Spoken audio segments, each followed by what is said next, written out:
but she's still in and out in the hospital checking whatever, because her cancer is very rare to children.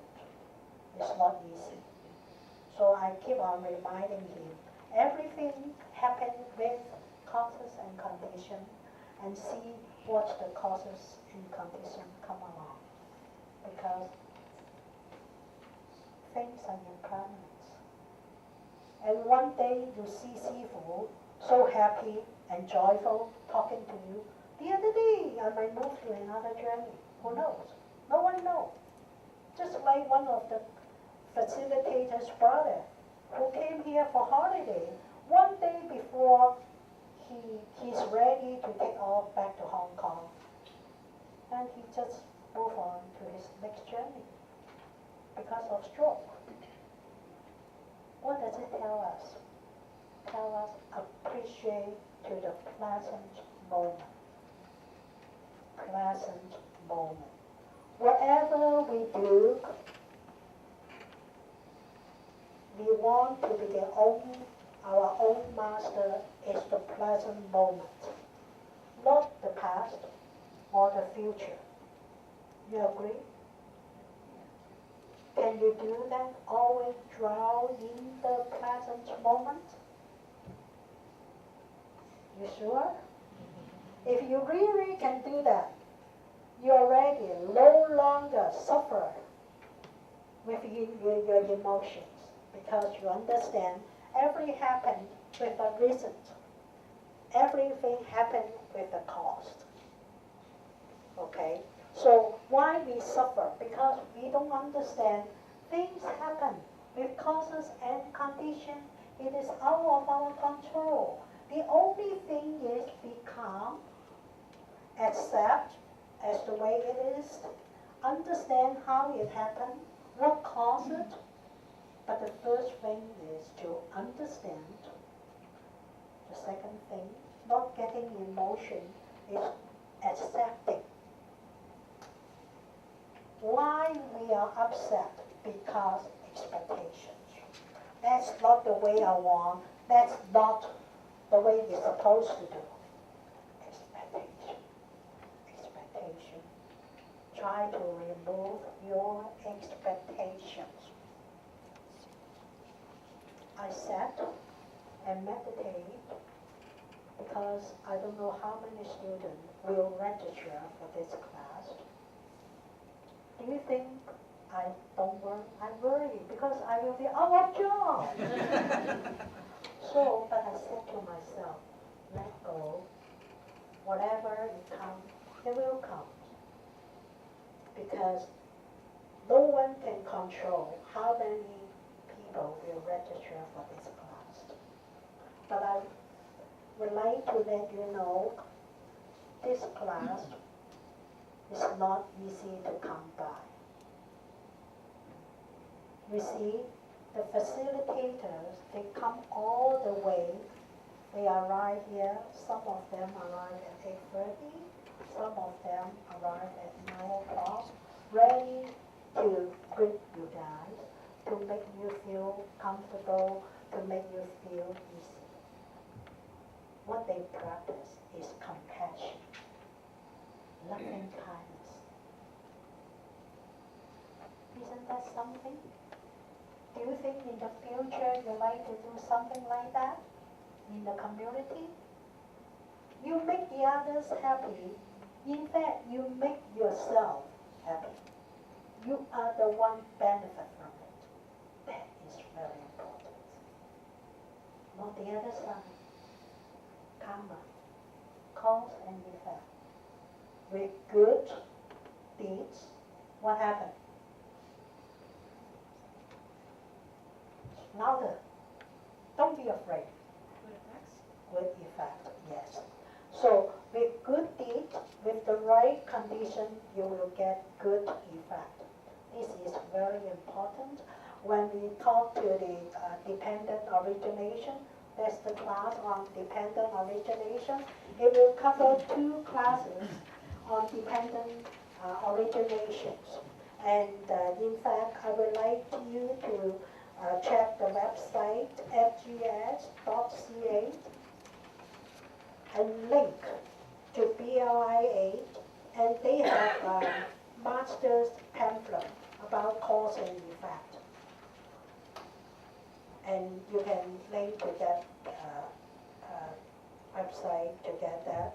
And also we have the chapters with the text about the dependent originations.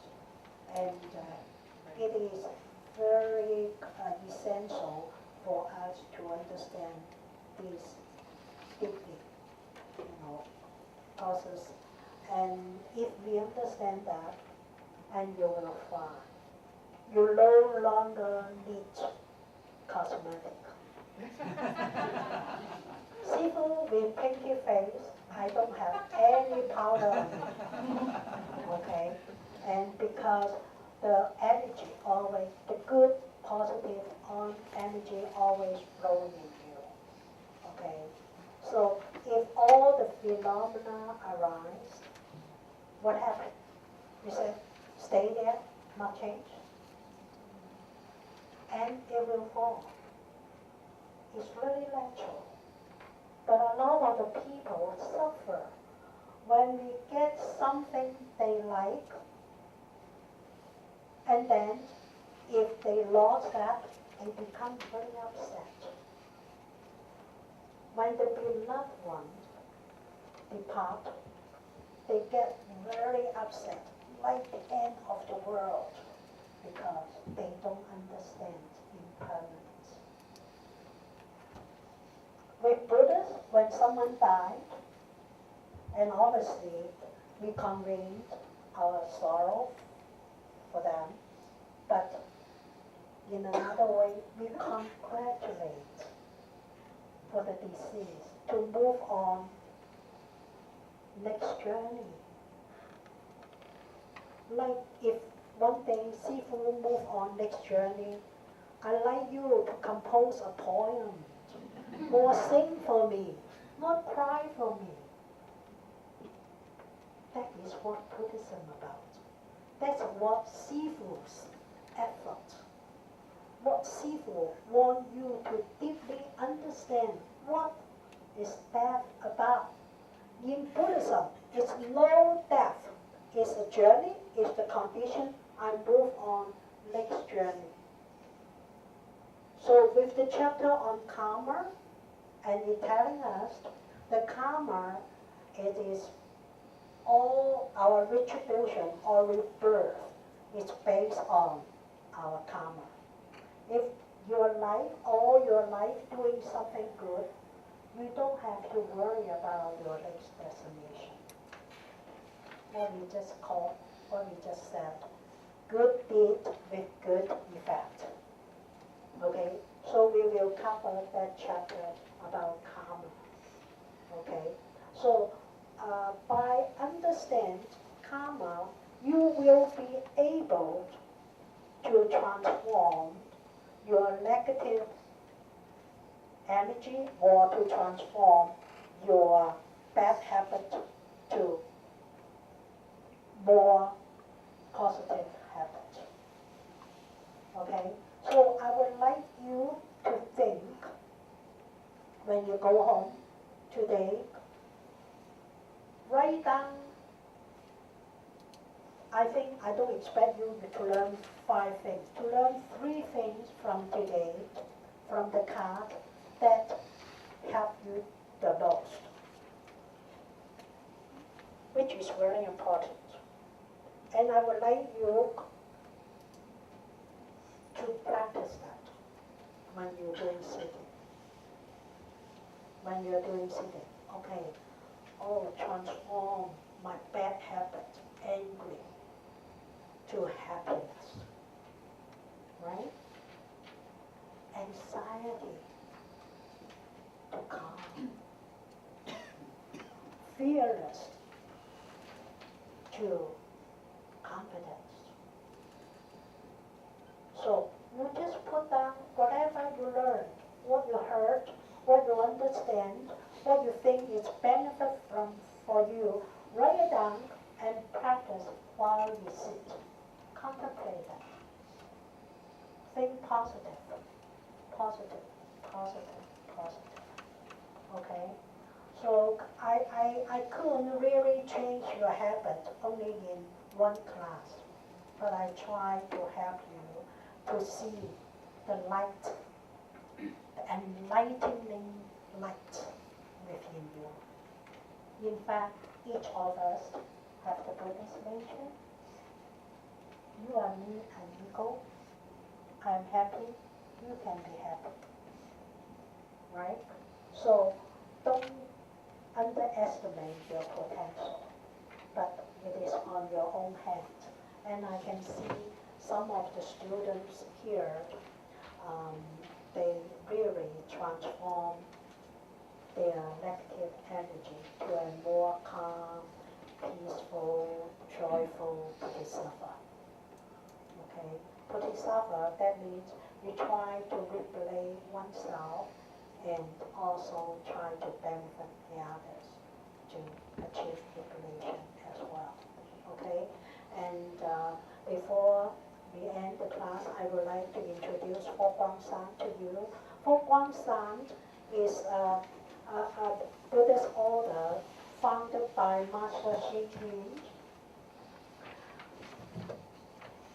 And in fact, he was homeless when he first went to Taiwan.